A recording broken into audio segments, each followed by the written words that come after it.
Hello everyone, আসসালামু আলাইকুম। আমি আজকে আমড়া দিয়ে আচার বানাবো। বাজারে গিয়ে দেখি যে অনেক আমড়া উঠছে।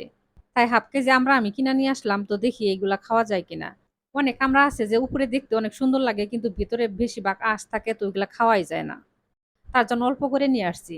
কিন্তু একটা কেটে খেয়ে দেখলাম যে আমড়াগুলা খুবই ভালো। এই অল্প কয়টা আমড়া দিয়ে আমি আচার বানাবো।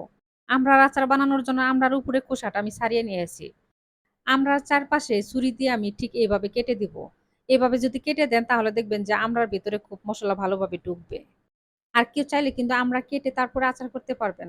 আমড়ার আচারের মধ্যে দেওয়ার জন্য ১ম এ আমি শুকনা মরিচ, ধনিয়া আর পাঁচফোড়ন ভেজে নেব। তো ভেজে উঠিয়ে নেওয়া হয়ে গেছে। এখন আমি প্যানের মধ্যে সরিষার তেল দিয়ে দিব।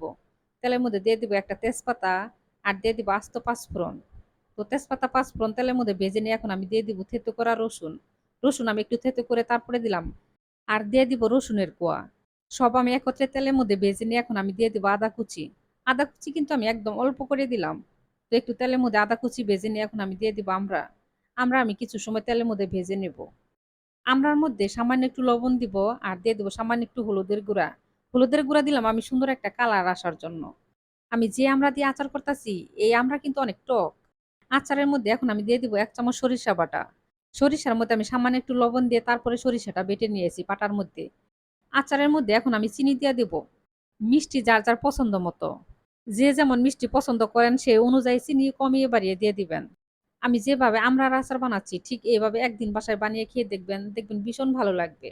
এভাবে বানিয়ে খেয়ে তারপরে যদি আপনাদের ভালো লাগে তাহলে অবশ্যই আমার ভিডিওতে একটা লাইক, কমেন্ট আর একটা শেয়ার দিয়ে দিবেন।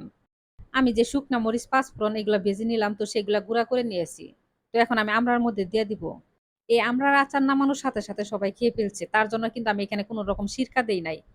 আর যদি এভাবে আচার করে যদি বেশি দিন সংরক্ষণ করে রাখতে চান সেক্ষেত্রে কিন্তু একটু সিরকা দিতে হবে। সিরকা দিলে দেখবেন যে আচারটা অনেকদিন থাকবে। সবাই ভালো থাকবেন। আল্লাহ হাফেজ।